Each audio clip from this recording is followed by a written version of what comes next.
अस्सलाम वालेकुम। उम्मीद करता हूँ फिट होंगे, बेहतरीन होंगे, अपनी लाइफ अच्छे से एंजॉय करोगे। हम तीनों की तरह आज एक वीडियो और उसका वीडियो इसी पॉडकास्ट पे है जी, और तीसरा पार्ट है। और अभी वीडियो देखते हैं, रिव्यू बाद में देंगे। मेरा नाम है राणा मुंदर, मेरे साथ है मोहम्मद समीर खोखर। कल शकलानी पास होगा, लेट्स स्टार्ट। यानी मैं समझा नहीं बात। मैं दूसरी चीज को एड्रेस कर रहा हूँ। भले ही उनको ये दर्दनाक कहानी है कि उनको घर छोड़ना पड़ा, जमीन अपनी जगह छोड़ना कोई आसान बात नहीं है, बट कम से कम उनके बच्चों का भविष्य बच गया, पढ़ाई लिखाई बाकी चीज। और मुझे लगता है अगर वो वहां ही रहते उनके बच्चों को भी मिलिटेंट बनना था। अच्छा, उनके बच्चों को कैसे मिलिटेंट बनना था जी? बनना था, हाँ। क्योंकि हालात ही ऐसे थे।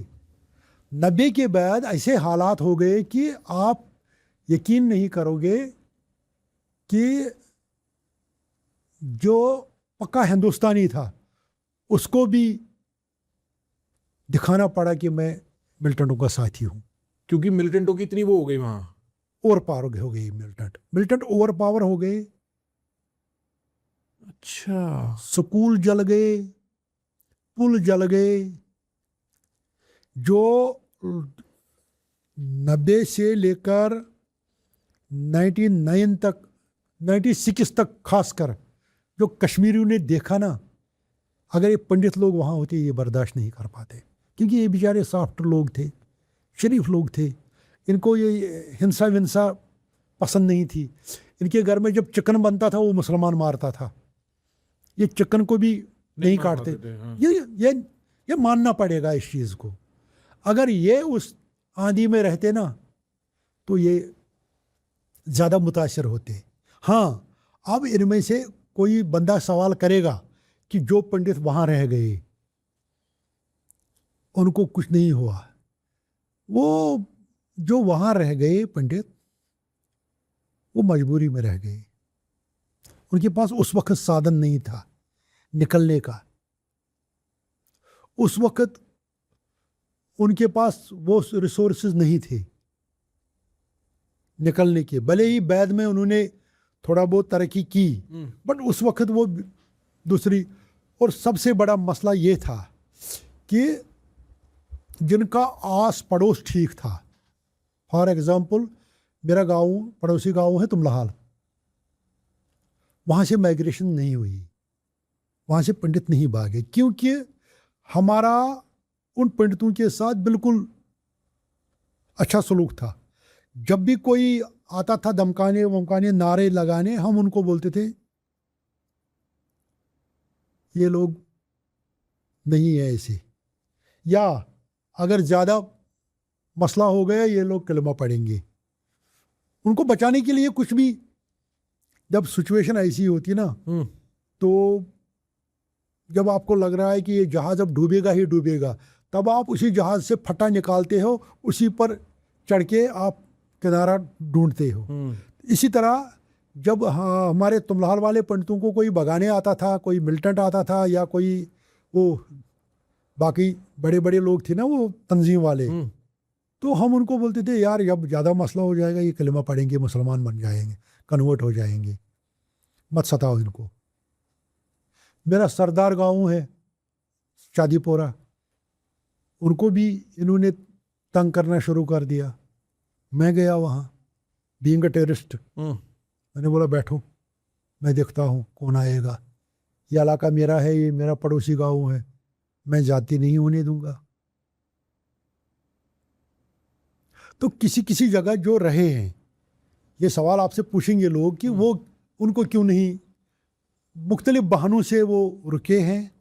इनके पास साधन नहीं था उस वक़्त, कुछ लोगों के पास वो फैसिलिटीज़ बाकी चीज़ नहीं थी, और कुछ लोगों के लिए पड़ोसियों ने स्टैंड ले लिया,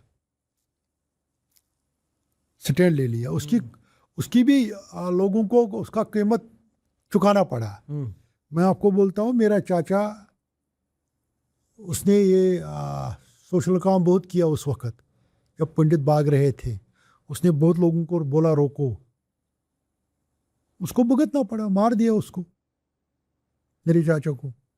बड़ा अच्छा उस इलाके का सोशल एक्टिविस्ट था, बहुत काम किया उसने, मार दिया उसको। और वो भी ऐसे मारा कि अगले दिन पेपर में निकाला कि इसको इंडियन आर्मी ने मारा। अच्छा, हाँ, ये भी अलग गेम है ऊपर। ये अलग गेम है, अच्छा, बट मेरे को पता था और मैंने वही चुप्पी रखी जो चुप्पी मैंने पीओके में रखी, वही चुप्पी मैंने रखी। आसान नहीं होता है, जब अपनों का खून बहाया जाता है ना तो चीखें निकलती है। जब मेरे चाचा को मारा, मैं एक्टिव था उस वक्त, 96 एक्टिव, अंदर से मैं ही जानता था। 13 पंजाब थी वहाँ, 13 पंजाब आर्मी थी। तो उन्होंने बोला आप बताओ, हम रातों रात उनको मारेंगे जिन्होंने ये किया। मैंने कहा चुप, मेरा काम मैं करूँगा, आप बस मेरे को किसी से बैकअप देना, बाकी मैं खुद ही करूँगा। कर दिया। बट वही जो 90 में एक बच्चे को झेलना पड़ा पीओके में, उससे दुगना झेलना पड़ा जब चाचा को इन्होंने मार दिया और अगले दिन प्रेस नोट आया कि इसको इंडियन आर्मी ने मारा क्योंकि इसका भतीजा मिलिटेंट है, हमारा खास मुजाहिद है, ऐसे आया पेपर में। और मैंने भी बोला मेरा चाचा हिंदुस्तानी था, ठीक किया तुम लोगों ने। इसके लिए हिम्मत चाहिए, ये कोई आसान बात नहीं है। मैंने भी बोला, जहाँ पर बात उठी मैंने बोला मेरा चाचा हिंदुस्तानी था। हाँ, अच्छा किया तुम लोगों ने, बहुत अच्छा। इन लोगों को इस चीज़ का कॉन्टेक्स्ट नहीं है, हिमांशु भी बात नहीं समझ पा रहा होगा। आप इस टाइम पे अंडर कवर थे, आप हिजबुल मुजाहिदीन में अंडर कवर थे, तो आप उनके कैंपों में ये बात बोल के आए सही किया, मार दिया मेरे चाचा को, क्योंकि फिर दूसरी तरफ से इंडियन आर्मी के साथ भी खेल रहे हो आप इनको पकड़ने के लिए बाद में। इस वाले हिस्से पे हम आते हैं। मेरा सवाल जहां से यह बात शुरू हुई थी, जहां से ये बात शुरू हुई थी, मैं पूछ रहा था कि अब जुलाई में, जब आप जून जुलाई में वापस आए हो तो माहौल बदल चुका था। हाँ, अब मौत न पागल हो गया था कश्मीर में। अब किसी को भी लेबल लगाओ, ये हिंदुस्तानी एजेंट, टिचम टिचम टिचम। किसी को भी चिट्ठी भेजो, 10 लाख रुपए शाम तक पहुंचाना, ये तंजीम मांग रही है, तंजीम के लिए खर्चा चाहिए, ऑर्गेनाइजेशन के लिए खर्चा चाहिए। अब पूरा लैंड ऑर्डर कोलैप्स हो चुका था। फारूक अब्दुल्ला 90 में ही भाग चुका था, CM of Jammu and Kashmir. Jagmohan ये गवर्नर था, गवर्नर राज कहाँ तक चलता है। उसके आगे पीछे जो वो एडवाइज़र थे, उन्होंने माल कमाना था, उन्होंने क्या देखना था कश्मीर में क्या हो रहा है क्या नहीं हो रहा है। चलता रहा। 96 में दोबारा फारूक अब्दुल्ला को लाया गया, इलेक्शन हुआ, मगर थोड़ा बहुत ये एसओजी, इखवान और बाकी लोग शुरू हो गए, इन्होंने काउंटर करना शुरू कर दिया। बट टेररिस्ट बहुत ज़्यादा पावर में थे। इखवान बना 94 में ही, इखवानुल मुस्लिमीन। ये क्या है जी? ये एक पहले इखवानुल मुस्लिमीन थी पाकिस्तान की एक तंजीम, पाकिस्तान की एक टेररिस्ट ऑर्गेनाइजेशन, जिसने वो अगवा किए थे, लोगों को किडनैप किया था। अच्छा, दराई स्वामी इंडियन ऑयल वाले को, अच्छा मुशीरुल हक वाइस चांसलर, उसको मार ही दिया। खेरा, डॉक्टर गुरु, इनको बहुत लोगों को उन्होंने किडनैप किया, फिर गवर्नमेंट से डिमांड करते थे। और जो इंडियन ऑयल का वो उन्होंने उठाया था, तो उसमें भी उन्होंने गवर्नमेंट से बंदे छुड़वाए अपने, गवर्नमेंट मजबूर हो गई। अच्छा, तो वही इखवान में से बगावत हो गई। अच्छा, तो इखवान बन गई फिर एंटी मिलिटेंसी फोर्स। पहले बना एंटी एचएम फोर्स। अच्छा, क्योंकि 90 में जब मैं वापस आया, मैंने आपको बोला ना मौत पागल हो चुकी थी। एचएम किसी बंदे को बेचते थे 10,000 रुपये का रिसिप्ट 10,000 देना। HM मतलब होम मिनिस्टर, फिर हिजबुल मुजाहिदीन, अच्छा हिजबुल मुजाहिदीन, सॉरी हाँ हाँ ठीक सॉरी। JKL बोलती है हमको भी 10,000 दे दो, अल जहाद बोलती है हमको भी 10,000 दे दो। तो वो जिसको बेचारे को 10,000 फंड देना है, कितने लोगों को देगा? हाँ सही बात है। तो कश्मीर में अब ये ना पूरी डिस्टर्बेंस। अच्छा, आपस में ये जो टेररिस्ट ऑर्गेनाइजेशन इनकी आपस में लड़ाई हो गई, इसका एक बैकग्राउंड है, मैं बताऊंगा वो, बट उसमें भी टाइम लगेगा कि क्या हुआ। अच्छा, थोड़ा बहुत बताऊंगा। कितना लंबा टाइम लगेगा? 10-15 हाँ मिनट। तो बताइए, बिल्कुल बताइए। हाँ हाँ।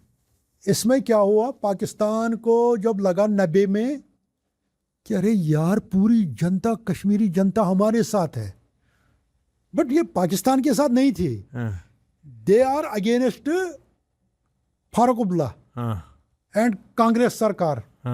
क्योंकि फारूक अब्दुल्ला और कांग्रेस सरकार के ही ऊपर ही इल्ज़ाम था, चार्जेस थे कि इन्होंने वोट चोरी की। ठीक, 87 वाले इलेक्शन में ठीक इन्होंने मफ को हराया। तो जब मिलिटेंटों ने बंदूक शो किया, लोग आ गए, लोगों ने बोला आज़ादी, क्योंकि लोगों को इंडियन डेमोक्रेसी पर से विश्वास उठ गया। कश्मीर एक इशू बन गया। पाकिस्तान ने समझा कि ये पूरे कश्मीरी जो है ये पाकिस्तानी है, ये पाकिस्तान के साथ मर्ज होना चाहते हैं। वहाँ मिसकैलकुलेशन की पाकिस्तान ने, ये गुस्सा था against national conference, against Delhi सरकार। वो अपने IB वाले है ना, वो चीफ जो थे दुलत साहब, उन्होंने अपनी किताब में भी लिखा ना कि इस तरह नो, मैं यहाँ आपके प्लेटफार्म पर उसको कंडम करता हूँ। फारूक अब्दुल्ला के कहने पर उसने सेंटर को लिखा कि ये पाकिस्तान की हुकूमत बनने जा रही है। अदरवाइज अगर उस दिन सलाउद्दीन ही हुकूमत बनाता, सलाउद्दीन इंडियन शहरी था, उसने इलेक्शन लड़ा था, उसने इलेक्शन जीता, उसको इलेक्शन हराया गया। उसको अगर दहशतगर्द बनाया, वो फारूक अब्दुल्ला ने बनाया।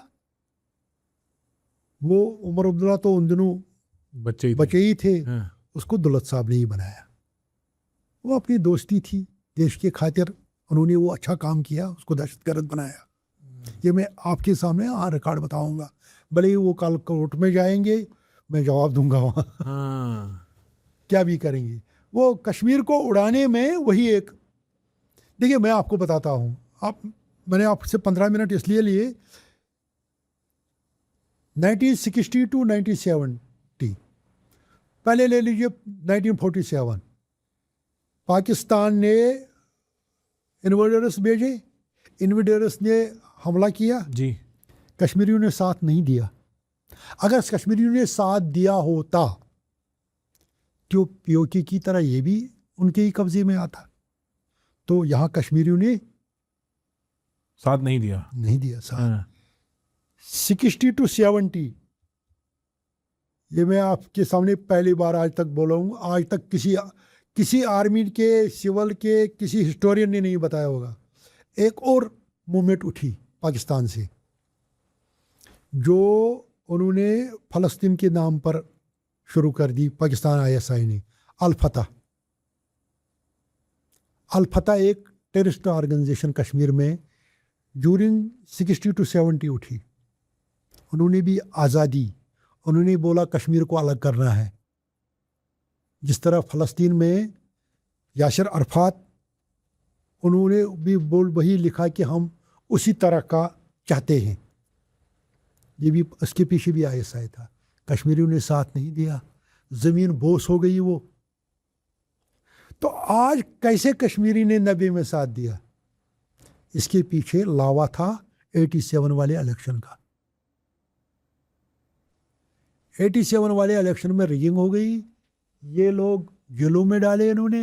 इनको लगा कि अब हम बचेंगे नहीं, ये हमको PSA करेंगे, ये करेंगे वो। इन्होंने ज़मानत ले ली कोर्ट से, अगले दिन पाकिस्तान, मकबूल इलाही, एजाज डार, इशफाक मीर, जावेद मीर, हमीद शेख, एजाजुल हक, कितने नाम मैं आपको बताऊं जो उस वक्त एजेंट थे MUF इलेक्शन में, मफ इलेक्शन में इलेक्शन एजेंट थे, उनके ऊपर ऐसे चार्जेस लगाए इन्होंने, इसी NC ने अंदर कर दिया उनको।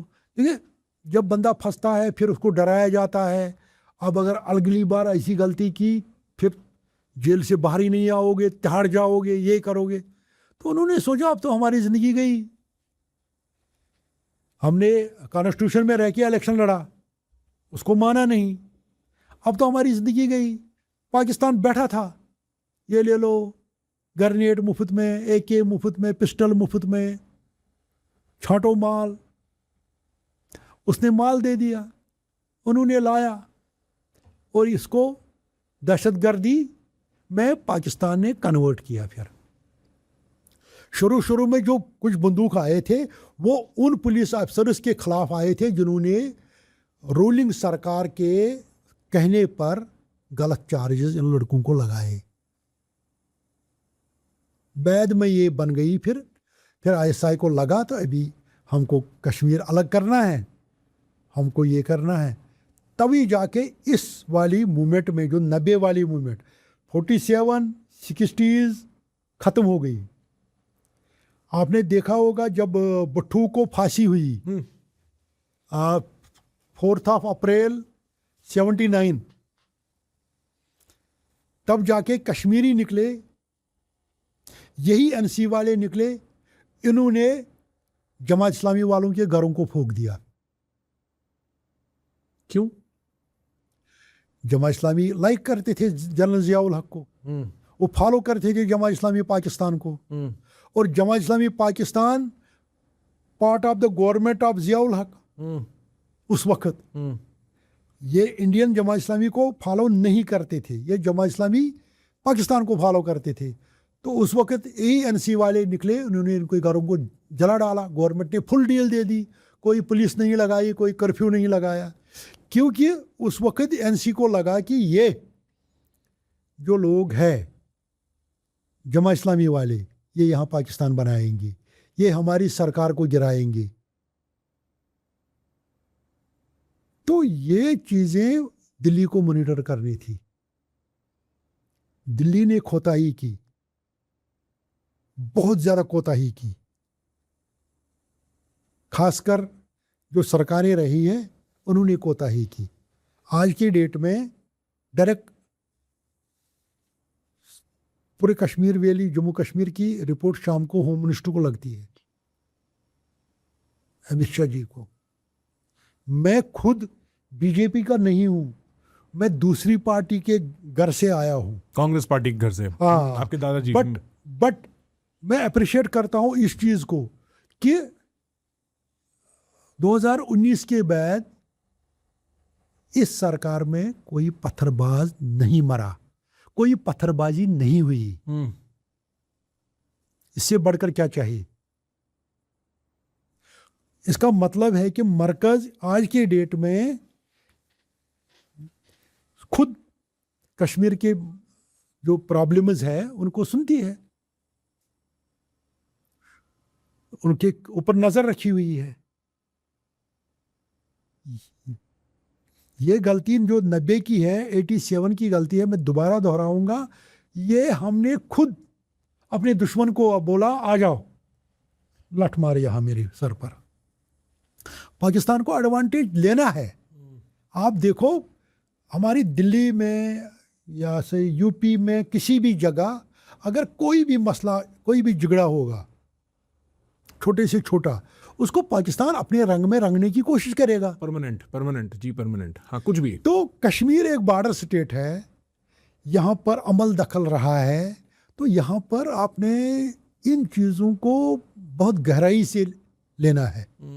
तो चलिए आगे चलते हैं जी। हाँ, आप घर बैठे हो, आपके चाचा ने बोला तू, तेरे को जाना है, तू जा, तू मर, हम क्यों मरे तेरे, हम क्यों मरे। हाँ, तो अब मेरे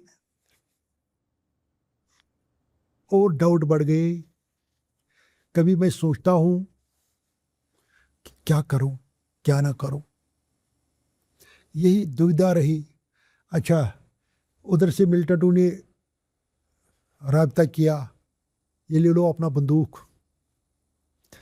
तू सेक्शन कमांडर है, तो पढ़ा लिखा है, तेरे को ये आरिहल वाला सेक्शन देते हैं हम, तू सेक्शन कमांडर है, तू इनकी कमांड कर। अंदर में रात भर में हुक्का पीता रहा, लड़के सोए हुए हैं, जो मिलिटेंट है मेरे साथ वो सोए हुए हैं, मैं हुक्का पीता हूँ, यही सोचता हूँ क्या करूं, कहाँ पहुंचा, क्या क्या तकदीर में था। अच्छा, अब मैं बस ख्वाब ही देख सकता हूँ उस कॉलेज की, फिजिकली नहीं जा सकता। गया वो जमाना, 6 महीने में हाँ लेबल लग चुकी है, अब मैं कैटेगरी मिलिटेंट बन गया लिस्ट में, गवर्नमेंट के लिस्ट में, सब लिस्टों में। और सबसे बड़ी जो तकलीफ मेरे लिए कि घर वालों ने मुंह फेर दिया, बोला तू ही मर, हम मरने के लिए तैयार नहीं है, अगर तू मरेगा हम मिलिटेंटों को बोलेंगे हम भी, हमारे घर का भी एक जना गया शहीद होरों के पास, तो कम से कम हम आराम से रहेंगे, दोनों तरफ से सेफ हो जाएंगे। हाँ। तो मैंने कहा ठीक है देखता हूँ। वहाँ नर्सरी है, मैं गया वहाँ, बैठा था एक जगह, मेरा यही चाचा जी, वो बड़ा इंटेलेक्चुअल था, वो आया मेरे पास, तो बैठा, पानी वानी पिलाया, बैठा, बोला मायूस हो गया। मैंने कहा ना, एक कदम ही ऐसा उठा, पता ही नहीं अंजाम क्या है। बोला देख इतने लोग इस वक्त एक्टिव है, तेरे को पता नहीं, अल जहाद, एचएम, जान मुस्लिम जानबाज फोर्स, हिजबुल्ला, अल्लाह टाइगर्स, ऐसे बहुत तंजीमें गिनाई। बोला सबके यूनिट्स बने हुए हैं, ये लोग हैं, ये कर रहे हैं काम। मैंने कहा ठीक। बोला अगर तू सरेंडर करेगा ये सब हमारे ऊपर चढ़ेगा कि इसने सरेंडर किया। अगर किसी जगह फिर छापा पड़ा, पुलिस ने छापा डाला, आर्मी ने, पुलिस तो डिफंगी थी, आर्मी ने छापा डाला, बीएसएफ ने डाला, तो लोग बोलेंगे इसी ने करवाया, तो हमको खानदान समेत मारेंगे। मैंने बोला इसका हल क्या है, तू निकल इलाके से, जान बचाओ, फिलहाल देखते हैं आगे क्या हो जाएगा। कहाँ जा? इस इलाके से ही निकल जाओ, पुलवामा से, जंगलों में बैठ। तो मैंने बोला वो क्या हाल है, बोला आगे रास्ता मिलेगा, देखते हैं।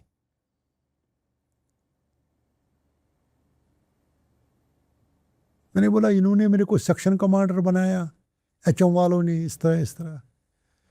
बोला एहतियात कर फिलहाल, यानी प्रिकॉशंस ले ले, अपने आप को बचा। अच्छा,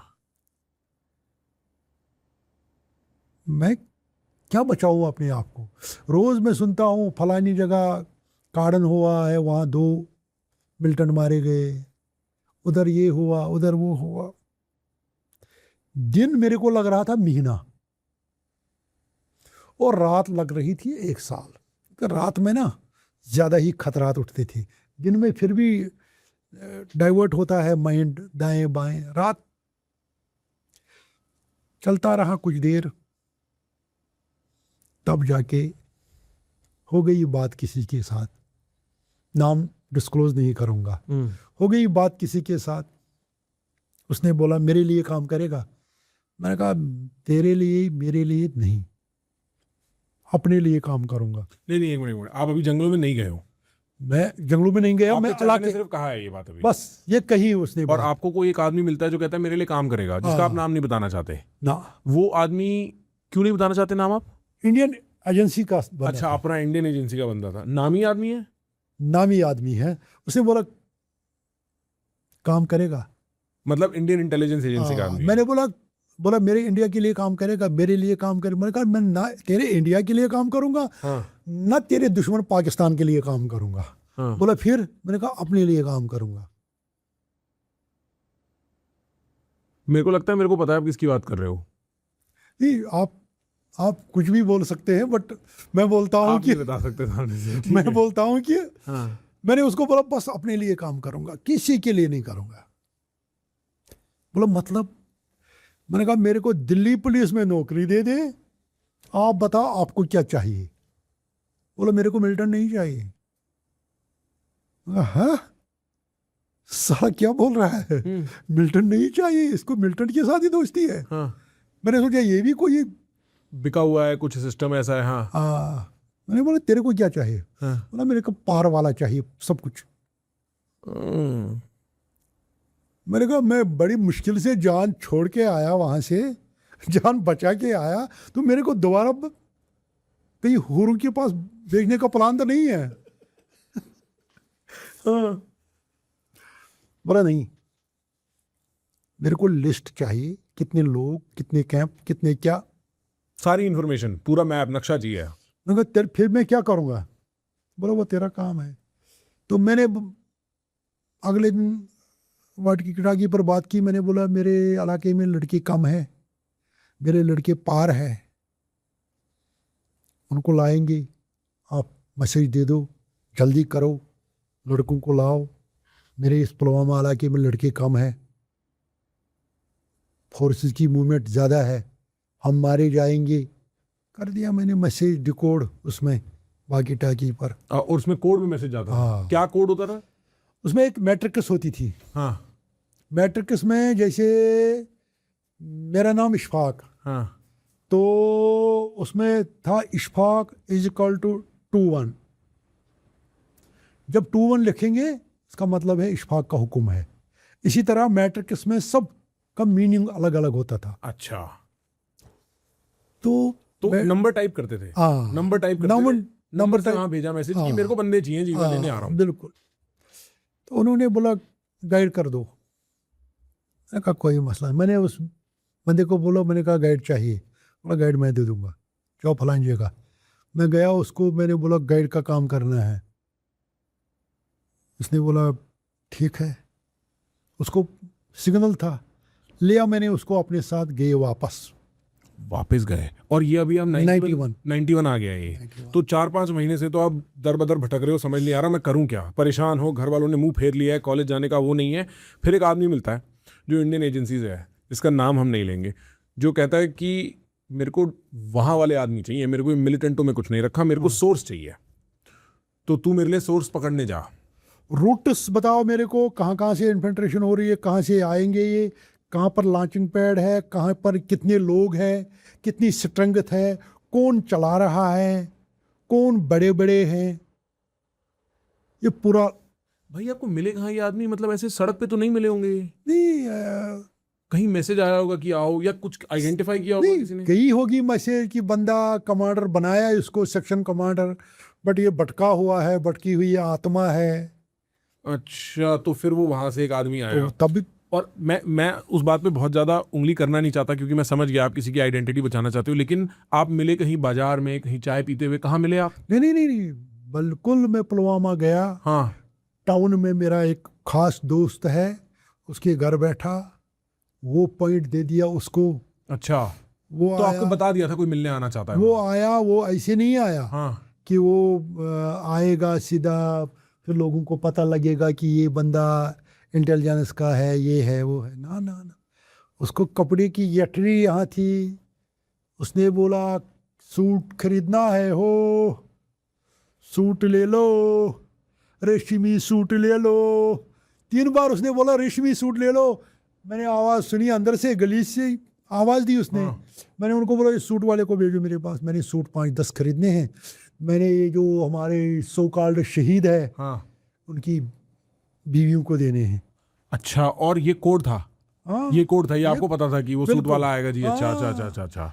सूट वाला आ गया, हो गई मीटिंग। अगली मीटिंग अब सूट वाले के साथ कैसे हुई, वो भी एक बन गया। उसको मैंने अपनी फ्रीक्वेंसी दे दी, वो उसी फ्रीक्वेंसी पर आता था, हम 2 बातें करते थे बस।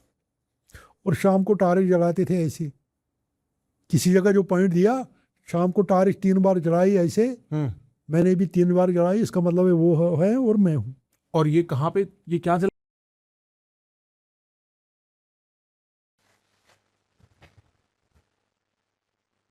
जी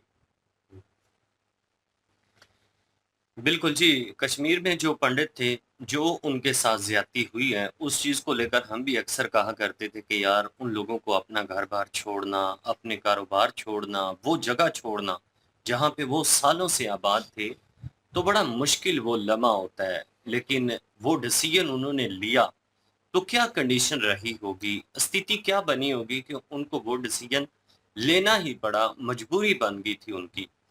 तो वो सारे हालात जो हैं वो भाई साहब ने बताए हैं। उन्होंने कहा है कि हालात इस कदर ख़राब हो चुके थे कि अगर वो वहाँ पे रुकते, तो उनकी जो आने वाली जनरेशन है, जो आने वाली उनकी नस्ल है, उसकी भी ज़िंदगियाँ ख़राब हो सकती थी, क्योंकि हालात इस कदर ख़राब हुए थे कि हर दूसरा बंदा जो है ना वो मिलिटेंट बन रहा था, तो उनके बच्चों को भी बनना पड़ता। मतलब मजबूरी बन जानी थी। ज़ाहिर-सी बात है, एक जगह पे लोगों की तादाद ज़्यादा हो और दूसरे जो हैं उनकी तादाद कम हो, तो फिर जो कम तादाद वाले लोग हैं, उनको मजबूरी के तहत उनकी बातों को मानना ही होता है। क्या करेंगे, अपने परिवार की जानों को बचाने के लिए ज़ाहिर-सी बात है कुछ भी मानना पड़ता है। लेकिन वो वहाँ से चले गए और कुछ लोग वहाँ पे रह के वो किस-किस इलाके में रहे। इन्होंने कहा कि वो पंडित वहाँ पे रुके जिनकी पूरे-पूरे विलेज की सपोर्ट साथ थी। जिनके कह लें कि गाँव के लोग साथ मिले हुए थे और वो कहते थे, गारंटी देते थे, समझ लें कि ज़मानत देते थे, कि अगर कोई आता था उनको कोई नुकसान पहुँचाने, तो वो कहते थे कि इस तरह के ये लोग नहीं हैं। आने वाले टाइम में ये अगर ज़रूरत पड़ी तो कलमा भी पढ़ेंगे, मतलब कि ये हमारे ही बंदे हैं, ये हमारे साथ हैं। जो हमारे विरुद्ध थे, जो हमारे खिलाफ थे, वो यहाँ से चले गए। किसी तरीके भी उन लोगों की जान बचती रही है, आज उनके थोड़े हालात बेहतर हैं। उसके बाद स्थिति कुछ इस तरह की बनी हुई थी कि अंदर इनके एक बहुत बड़ा तूफ़ान जो चल रहा था, उसको ये किसी को बता भी नहीं सकते थे और कदम आज क्या है, कल क्या है, इन्हें खुद भी नहीं पता था कि आने वाले 1 घंटे के बाद इनको क्या डिसीज़न लेना है, मतलब सोच-विचार नहीं थी। बस यही था कि करूँ तो करूँ क्या? जो-जो चीज़ें सामने आ रही थी, जो-जो डिसीज़न सामने आ रहे थे, वो लेते जा रहे थे। तो करते-कराते जो है ये एक कमांडर भी बने हैं तंज़ीम के कमांडर इस बिना पर इनको बनाया गया है कि ये एक पढ़े-लिखे इंसान हैं तो कमांड करेंगे इनको। कह लें कि थोड़ी इनकी चमचागिरी की गई कि आप समझदार हैं, आप कमांड कर सकते हैं लोगों को, अगर आप कमांड करेंगे तो ये कह लें कि आपकी जब आप होल्ड कर रहे होंगे तो आपकी टीम जो है, वो एक अच्छा काम कर सकती है आपके अंडर रहकर। तो इनको यही था कि अब मैं फँस चुका हूँ, अब तो यहाँ से निकलने का कोई रास्ता नहीं है। कमांडर तो बन गए, लेकिन ये है कि सारी रात जागते रहते थे, सोचते रहते थे कि क्या करूँ? अचानक एक दिन चचा से मुलाकात हुई, तो चचा ने कहा कि मायूस हो? उन्होंने कहा कि मायूस तो नहीं हूँ, लेकिन सोचता हूँ कि ये ज़िंदगी मुझे किस जगह पे लाकर खड़ा कर दी है, कि अपनी फैमिली जो है वो ही मुँह फेर चुकी है। ये बड़ी तकलीफ़देह लम्हे होते हैं, लेकिन फैमिली के पास एक कारण था। चाचा ने बताया, उन्होंने कहा है कि तुम मिलिटेंट बन चुके हो, जगह-जगह पे तंज़ीमें हैं और तंज़ीमें इतनी ज़्यादा हैं कि अगर तुम सरेंडर करोगे, तो वो पूरे ख़ानदान को उड़ा के रख देंगे कि ये गद्दार है।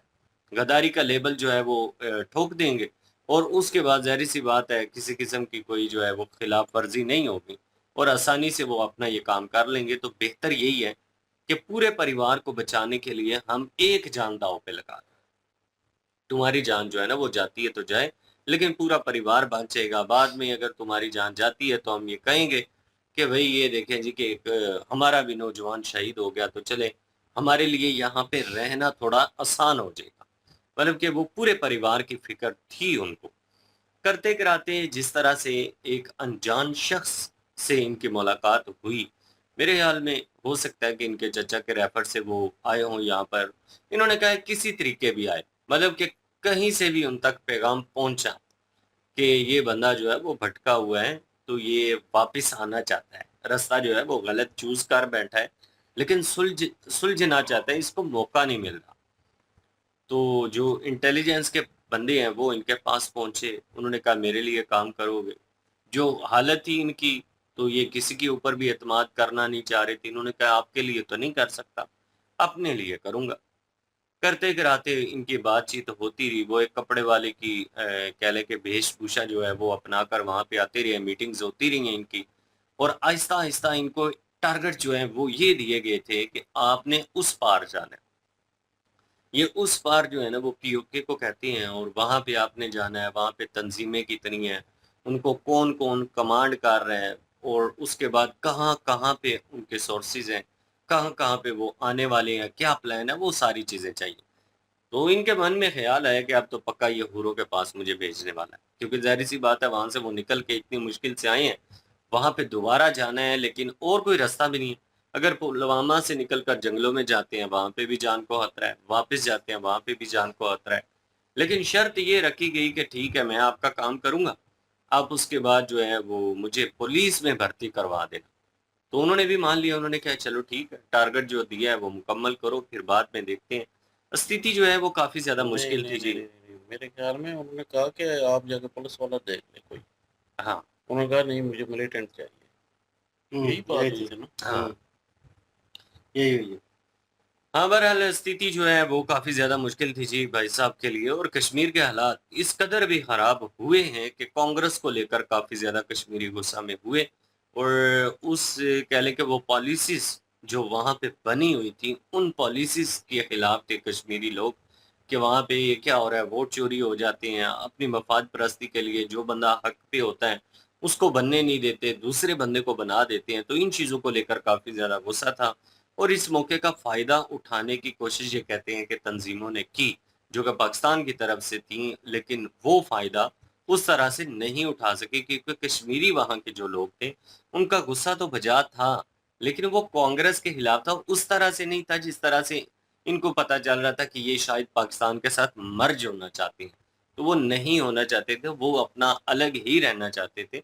लेकिन ये है कि गवर्नमेंट के ऊपर गुस्सा था, और उसके बाद स्थिति जो है वो इस तरह के बनी कि जमात इस्लामी जो है उन लोगों की भी काफ़ी ज़्यादा कत्लो-गारत हुई, और उनके सारे घर जलाए गए, कि ये लोग जो हैं जी ये कहीं न कहीं कह लें कि सपोर्ट करती हैं, तंज़ीमों को सपोर्ट करती हैं, पाकिस्तान को सपोर्ट करती हैं।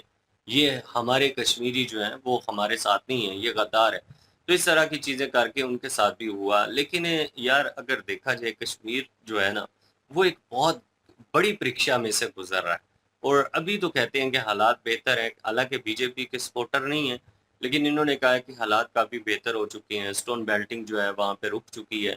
अब वहाँ पे उस तरह से मिलिटेंट जो हैं वो भी नहीं रहे, आर्मी ने काफ़ी सफाया कर दिया है।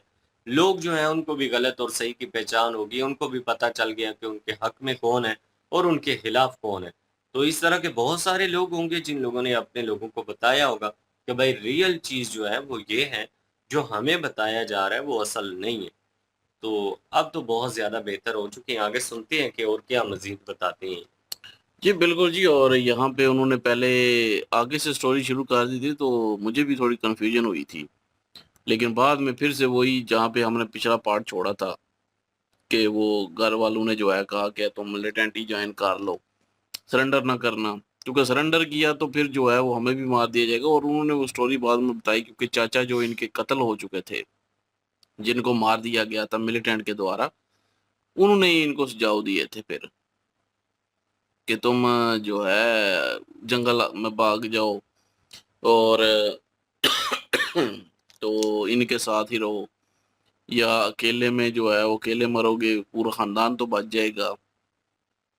तो यही उनके घर वाले भी सोच रहे थे। तो कहीं ना कहीं घर वाले भी जो है बाकियों के बारे में सोच रहे थे। उन्होंने कहा कि चलो एक तो जाएगा लेकिन बाकी खानदान तो बच जाएगा ना, सरेंडर किया तो एक भी नहीं बचेगा। तो ये चीज़ जो है वो खानदान वाले भी देख रहे थे, घर वाले देख रहे थे। और इन्होंने फिर उसके बाद अपने चाचा की स्टोरी थोड़ी बहुत बीच में शामिल की। दूसरा रॉ के एजेंट जो इनको मिले, कैसे मतलब उनके लिए फिर काम शुरू किया, अभी तो वही बता रहे हैं कि कैसे जो है वो शुरुआत हुई। फिर इंडियन आर्मी के साथ जो है वो एक मतलब एक जासूस बने और अंडर कवर एजेंट के तौर पे काम किया। डबल मतलब के साइड से खेला। डबल साइड से होता है ना कि मिलिटेंट को लगेगा कि ये मिलिटेंट का ही है, लेकिन असल में वो फिर उसके बाद काम करने लग गए रॉ के लिए, एजेंसी के लिए।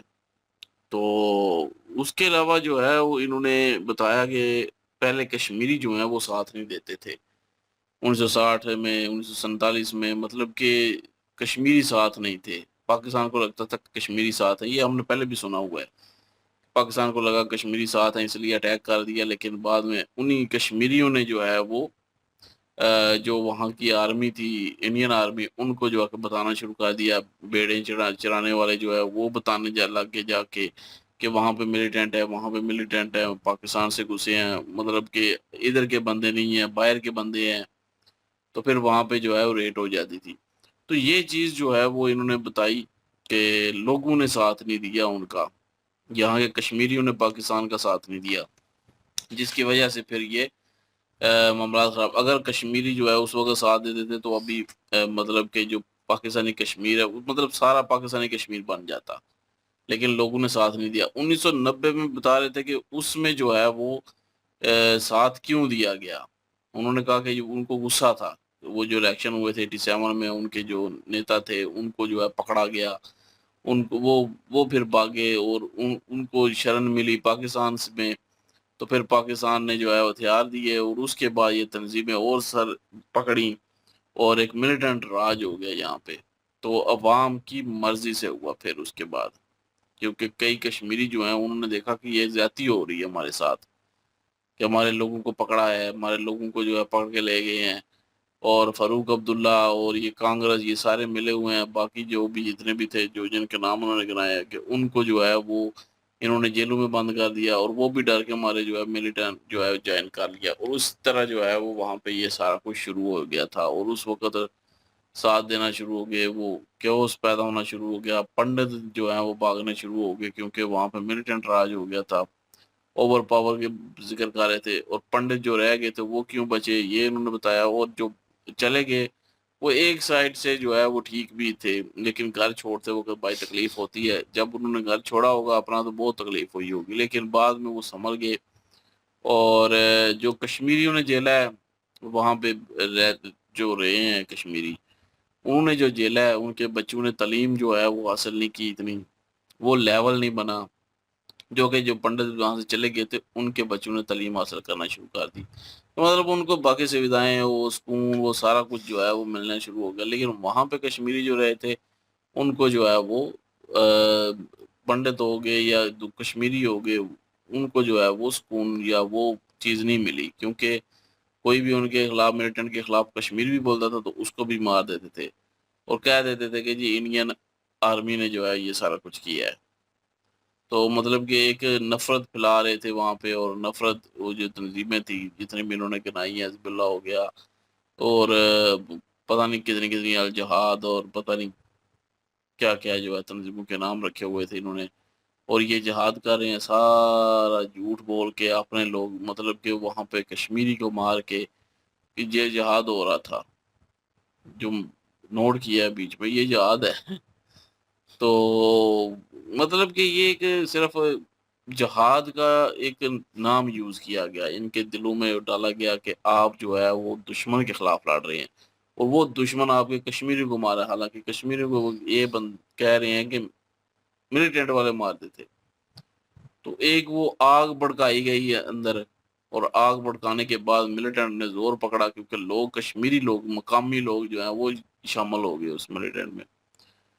तो वो चीज़ें जो है वो पीछे, और 1990 के आगे जो है वो बता रहे हैं। और एक चीज़ का जिक्र किया कि 2019 के बाद जो है वो स्टोन पेल्टिंग नहीं हुई। क्यों?